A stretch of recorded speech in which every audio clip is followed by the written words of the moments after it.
Hi, I'm Jeffrey Stark, head of U.S. Immunology Medical Affairs at UCB.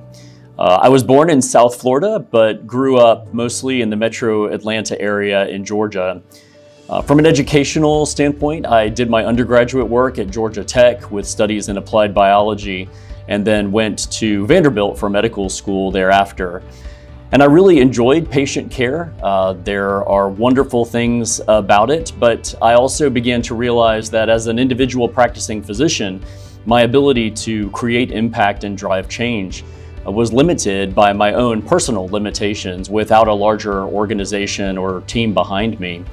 And so during those years, I had some touch points with industry. I began to explore some of the opportunities that were available to physicians in the pharmaceutical industry. And after, I will say, a long courtship period, took a job in medical affairs at UCB. It's proven to be an amazing fit for a physician with a focus on patient care and patient outcomes.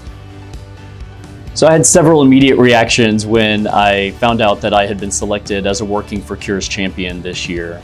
I would describe those reactions as being excited and surprised, but in equal measure both honored and humbled. So I'm very excited to talk about the work of the Rheumatology Research Foundation and very grateful for the opportunity that I have had to work from within and alongside that group.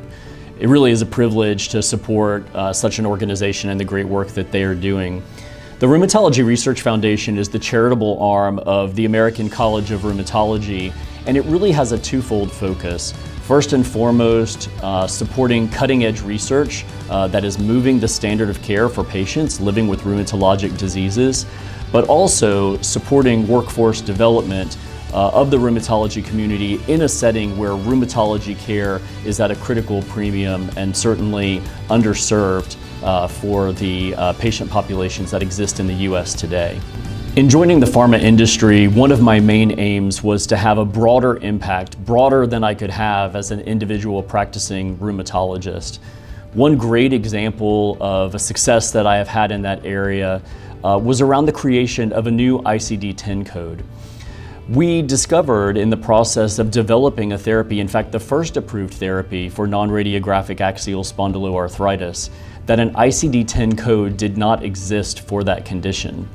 We recognized at that early point that this would be a major barrier for patients once therapy had been approved. Recognizing that, we began an effort of collaboration, I will say, with the community to move the needle and create this code for patients.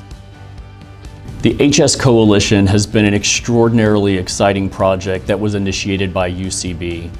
First, let me say a word about HS, or hidradenitis suppurativa. HS is an autoinflammatory skin condition that can lead to painful and chronically draining skin wounds, as well as permanent and irreversible scarring. It is truly one of the most impactful diseases in the dermatology realm. The HS Coalition is really at its core a stakeholder group that has come together around a roundtable focused on shared objectives and aligned goals for patients living with HS. It's composed of a diverse group, including patients, healthcare providers, and patient advocacy organizations. I think it's important to remember that our impact doesn't occur in isolation, but in partnership with the physician community, the patient community, the payer community. One of my chief pleasures that I've experienced working in the industry is really identifying the shared goals across these stakeholder groups and then leveraging them to promote health and wellness where they're needed most and through impact greater than any one of these stakeholders could create alone. My name is Jeff Stark, and I work for Cures.